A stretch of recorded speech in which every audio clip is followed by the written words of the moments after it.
Olá, eu sou Carla Spotorno, jornalista do Broadcast, e esse é o programa Cabeça de Gestor, edição de maio de 2020, que por conta da pandemia de Covid-19, nós estamos gravando remotamente. Eu converso com o Rogério Xavier, que é sócio e fundador da SPX Capital, que tem aí 37 bilhões de reais sob gestão, e alguns dos fundos multimercados que têm conseguido bater a média do mercado, tanto no mês de março quanto agora no mês de abril, meses bastante complicados, especialmente para a renda variável, mas também para câmbio e também para o mercado de juros futuros. Rogério, seja bem-vindo. Eu quero começar te perguntando sobre por que vocês têm essa visão da tendência para os ativos domésticos, uma visão de dólar igual ou até mais alto, juros mais altos e bolsa numa tendência não de valorização, mas talvez de estabilização ou até mesmo para baixo do atual patamar. Por que esse cenário? Bom, primeiro, bom dia, Carla, obrigado pelo convite, obrigado a todos assinantes. Basicamente, a gente tem uma visão de que a gente está passando no mundo por uma tempestade perfeita, né? A gente começa a crise da pandemia vinda do exterior, que começa a nos afetar mais pela parte de ativos e pela atividade econômica, mas essa crise ela chega aqui, né, rapidamente com três vetores, né? A própria pandemia, né, que gera um problema de crise sanitária, é importante no Brasil, a parte econômica, com os efeitos, né, do isolamento social, né, em resposta à crise sanitária, e, mais recentemente, com a crise política, né? A parte da pandemia, eu acredito que os maiores desafios, né, é a dificuldade de isolamento. A gente viu esse fim de semana em São Paulo que a gente está abaixo de 50% de isolamento, exigindo medidas mais radicais e provavelmente um período mais prolongado de tempo de isolamento. Você tem, em alguns estados, né, o colapso do sistema de saúde, né, que vai gerar tensões bastante importantes, né? Você tem a parte, né, da dificuldade de implementar os isolamentos por conta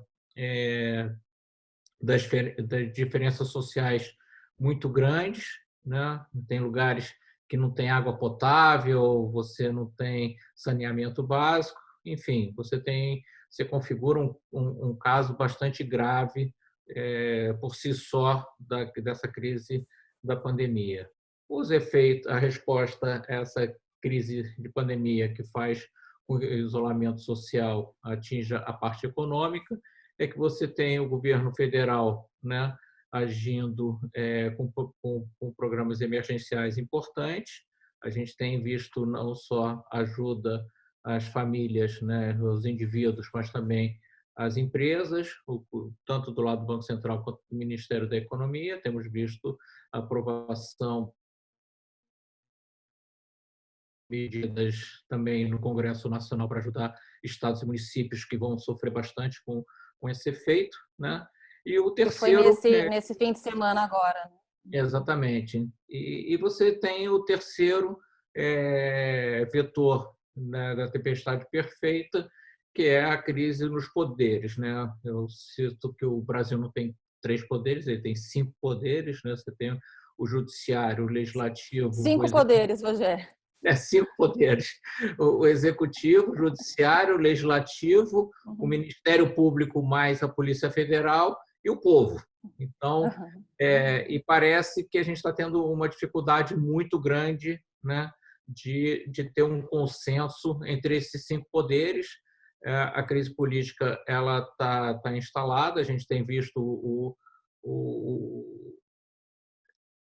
a gente viu, né, dois ministros super importantes que estavam na linha de frente, tanto o ministro da Saúde quanto o ministro da Justiça saindo, né, e se instaurou uma crise política que já tinha confrontos entre o executivo e o legislativo, né, e agora também contra o judiciário. Ou seja, a gente está numa situação difícil, há até a possibilidade, né, de questionamentos, né, via impeachment do próprio presidente. O presidente tem atuado na direção de buscar fortalecimento tanto junto ao povo, né, através dos programas emergenciais, como também via Congresso Nacional, através do chamado Centrão. Isso, Sim. isso para dar base de apoio política e para dar apoio de base popular. E o presidente aposta que vai ganhar tempo com isso, né, e vai conseguir montar a sua defesa. O problema disso é que tanto você ter o apoio popular quanto ter o apoio político custa muito no orçamento, né? O Centrão não é conhecido por ideologias fortes, né, do ponto de vista do interesse da sociedade, e tem sido sempre visto como políticos que estão ali para entregar seu apoio em troca de algum favor específico. E, e Colocar que é dessa uma, e é uma postura, uma dinâmica que vai, enfim, frontalmente contra o que prega a equipe econômica, né? A equipe do Paulo Guedes. E o próprio Bolsonaro, né, que na sua campanha criticou muito o Centrão, né, e a maneira de se fazer política no Brasil, apoiado pelo Central. Então, eu vejo que a sua pergunta, né, se a grande questão vai sobre os problemas fiscais, sim, vai para os problemas fiscais, porque isso demanda maior gastos de ajuda emergencial, essa ajuda tende a se estender no tempo, né? Assim como em outros governos, quando a gente ficava aumentando o Bolsa Família de maneira importante para deixar uma base popular de apoio, é provável que esses programas de ajuda emergencial também se estendam pelo tempo para garantir, pelo menos nas classes mais baixas, né? Já que o presidente abandonou a classe média alta, né? Que o apoiou, e foi em direção a essas classes. E junto Uhum. também com a demanda do Centrão por cargos e orçamento, isso vai totalmente contra os princípios liberais do Ministério da Economia. Eu acho que isso tende a enfraquecer o ministro, não sei se o ministro fica ou não fica, mas claramente o programa do governo na parte econômica fica mais frágil. Sim. Isso se transmite num círculo vicioso que um fica alimentando o outro, né? A crise da pandemia agrava a questão econômica, que agrava a questão política, que agrava a questão do orçamento, que gera esse círculo vicioso que eu estou falando. E isso, obviamente, tem efeitos claros sobre a incerteza, e a incerteza se reflete no câmbio, que se reflete em maior taxa de juros futuro, que também se reflete na Bolsa, que tem recentemente na própria taxa de juros, né, o seu maior vetor, né, de taxa de desconto, para você dizer que tem um grande, né, o que o mercado chama de upside em relação aos preços, né? Uma vez que Sim, você com a Selic bote mais mais prêmios baixa.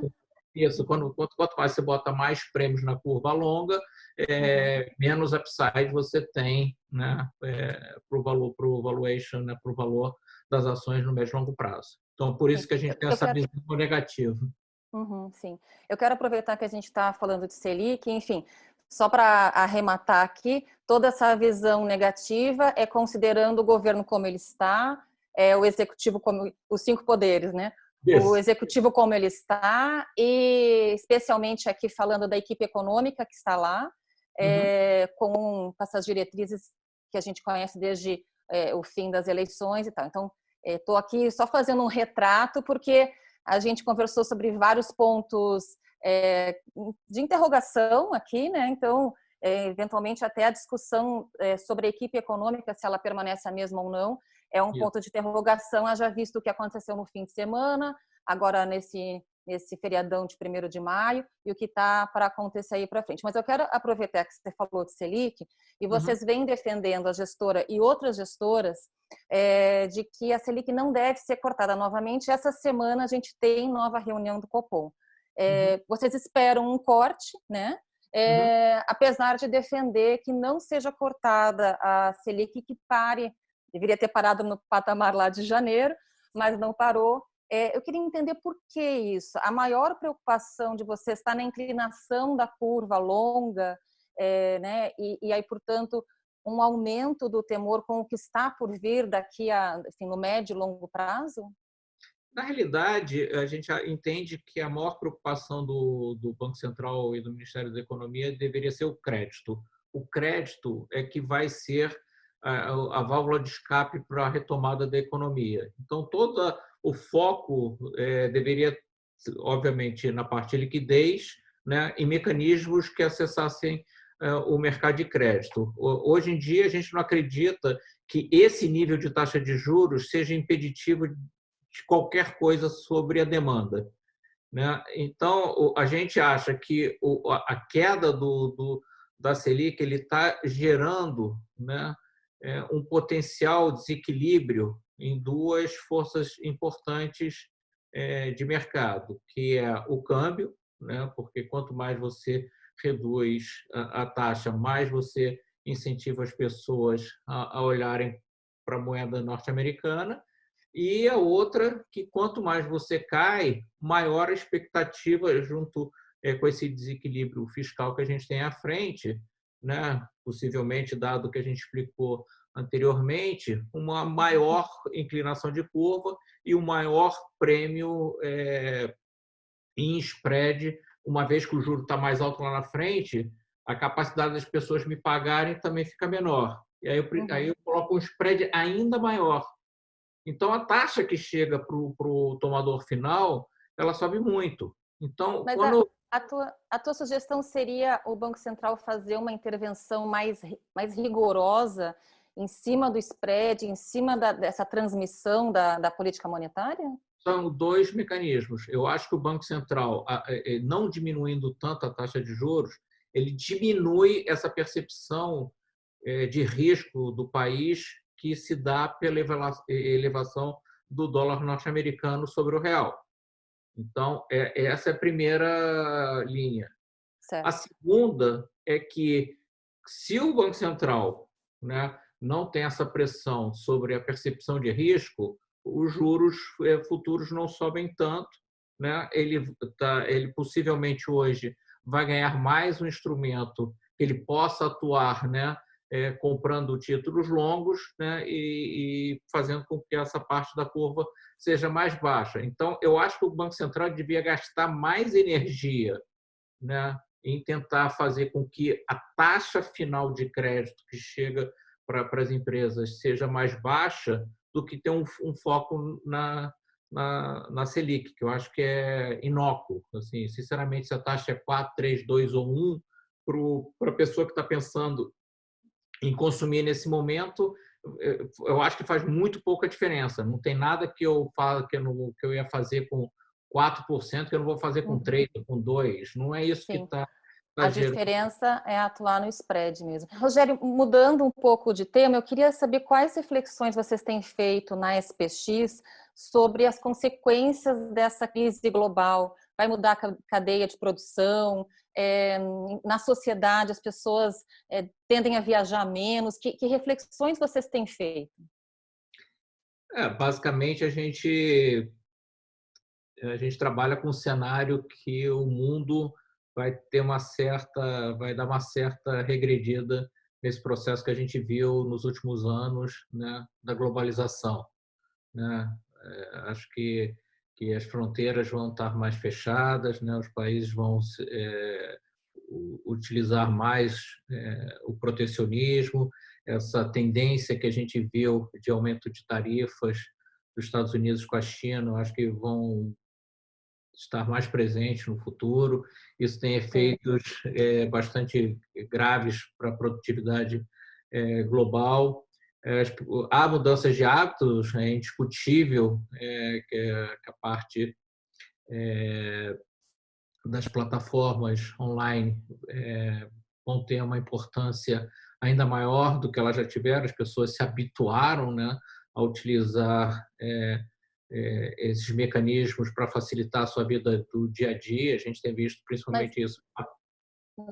na SPX, por exemplo, vocês tendem a fazer menos reuniões presenciais com clientes, com time, e concentrar mais em reuniões como a nossa agora, como em videoconferência? Na realidade, a gente já tinha um pouco isso até por conta da nossa distância, né? Por exemplo, eu Sim. fico baseado em Londres, então eu não posso ter reuniões muitas com os investidores, e a gente já fazia isso, grande parte delas por videoconferência. E a própria comunicação com o escritório, né? Nosso escritório de Londres tem um grande Big Brother 24 horas ligados, os escritórios todos conectados por uma grande video wall que faz a comunicação entre os escritórios. Então, a gente já tinha essa parte, mas eu entendo que o home office não vai ser uma opção para nós. Essa ideia de que a gente consegue trabalhar separado, ele se provou que funciona, né? Mas como um plano B. O plano A ele é muito melhor, porque essa interação que você tem entre as pessoas em tempo real, né, que sai a notícia, um discute com o outro, né, que o ambiente é todo aberto, você discute tudo na hora, você fala com o economista naquele momento, com o analista. É uma Isso agilidade que e a não tem internet não dá, né? Sim. não tem casa, que é impossível você ter todas as pessoas conectadas, né? E por mais que pareça uma certa bagunça, né? É uma bagunça que funciona bem, né? Quando tem 6 pessoas Uma falando, bagunça, ao mesmo tempo, uma bagunça criativa, né? Nesse sentido, assim, que a gente está falando que videoconferência, assim, para alguns serviços como de gestão de fundos, né? Ou mesmo de noticiário, essa agilidade muito necessária, mas essas empresas de tecnologia, de cloud, mesmo de infraestrutura, isso são setores que, no entendimento de vocês, eu sei que a tua área não é ações, mas são setores que tendem a crescer, que tendem a ganhar importância aí, enfim, depois da pandemia? com certeza, tanta parte de tecnologia, e até a gente tem uma visão que a parte de tecnologia, dito senso mesmo, de melhorar a vida das empresas, ela ainda é embrionário, né? Se você vê o quão a tecnologia pode ainda melhorar pelas empresas, eu, assim, pelo que eu vejo, ainda classifico como uns grandes dinossauros. Você ainda tem muito para ganhar em produtividade na parte tecnológica dentro das empresas. Eu acho que as plataformas digitais vão ajudar muito, eu acho que isso fica evidente, e principalmente no setor de biotecnologia, de medicina, a própria parte de farmacêutica, né? São setores que vão ser muito beneficiados no futuro. Sim, Então, que vão deslanchar. eu acho que é inevitável. Agora, uma das Sim. tendências que eu acho que vai ter uma certa reversão, se você me permite, nessa ideia das fintechs vis-à-vis os grandes bancos, né? Que eram plataformas digitais que estavam tendo um, uma, uma visão assim de médio e longo prazo que iam comer bastante dos serviços financeiros dos bancos, e a gente viu que nessa crise que quem está lá mesmo na hora do vamos ver é o balanço Sim, do tamanho dos bancos, que é o que faz todo sim, que vai ter uma reavaliação sobre o papel das fintechs e o papel dos bancos. sim. Que acho que também volta à questão do crédito que a gente falou, são eles que têm um colchão, enfim, uma. Né? Sim, Eu acho que e balanço, o balanço faz diferença, né? sim, sim. Só para finalizar, Rogério, você falou um pouco do pós-crise global, de como deve afetar, assim, pode aumentar o protecionismo. A gente viu nas declarações do presidente americano na segunda-feira, aí, né, da mudança na questão das tarifas da China, e que isso deve afetar a produtividade de uma forma geral. Para um país como o Brasil, que tem aí mais de 60% do PIB atrelado a serviços, e de, né, ruim, assim, de anos, você acha que o Brasil vai ser o país, e aí te pergunto pela tua visão global, um dos mais prejudicados nessa reformulação da cadeia global de produção? Na realidade, quando a gente olha, o Brasil poderia ser, uma vez que a gente vai deslocar o eixo da Ásia, né, e trazer, por exemplo, no caso dos Estados Unidos, mais para a parte das Américas, o Brasil poderia ser um dos países a ser beneficiado, né? Mas, para isso, acho que a gente precisa evoluir muito, tanto na parte de educação, né, baixa escolaridade no Brasil, falta de matemáticos, a população Engenheiro. não fala inglês, né, que no caso dos Estados Unidos seria importante, engenheiros, assim, eu acho que a gente precisa melhorar muito na parte tecnológica. Na parte política, eu acho que é importante, né? Se a gente não tiver um ambiente estável, né, de longo prazo, né, com essa briga toda institucional, por mais que a gente ainda acredite nas instituições brasileiras, elas estão sendo o tempo inteiro testadas, né? Então, acho que a gente Sim, vai passar por um novo teste em breve. Para o bem ou para o mal, isso afeta as decisões de investimento, né? E uma vez que você está pensando em decisões que teriam que ser tomadas agora para que daqui a 5 anos, 3 anos, 5 anos, a gente estivesse pronto para essa transformação, pode ser que adie. E as próprias reformas, né, do Estado, tanto administrativa como tributária, que eu acho que dificilmente a gente vai avançar até o final do governo Bolsonaro, né? sim. Eu acho até que a Mesmo reforma tendo chão até lá, né? Não, acho até que a reforma política ela deveria até vir na frente dessas outras reformas, porque não dá para a gente ficar a cada eleição a gente ficar discutindo impeachment de presidente, né? Então acho que Sim, valia a própria reflexão do nosso modelo político, porque ele afeta o modelo econômico também, né? Eles acabam se convergindo sim, e a gente não anda, né? sim. Rogério, a gente teria assim muito mais temas para conversar. Você falou aí de reforma política, toda essa cena a gente poderia aí a conversa para muito mais horas, mas a gente vai encerrar aqui o Cabeça de Gestor de Maio. Te agradeço muito a entrevista. E o Cabeça de Gestor é um programa que toda primeira terça-feira do mês traz para conversar gestores, para conversar um pouco sobre cenário, sobre estratégia e também sobre os desafios, os grandes desafios dessa indústria que tem quase 5 trilhões de reais sob gestão no Brasil. Muito obrigada e até a próxima. Eu que agradeço, cara. Até logo. Tchau.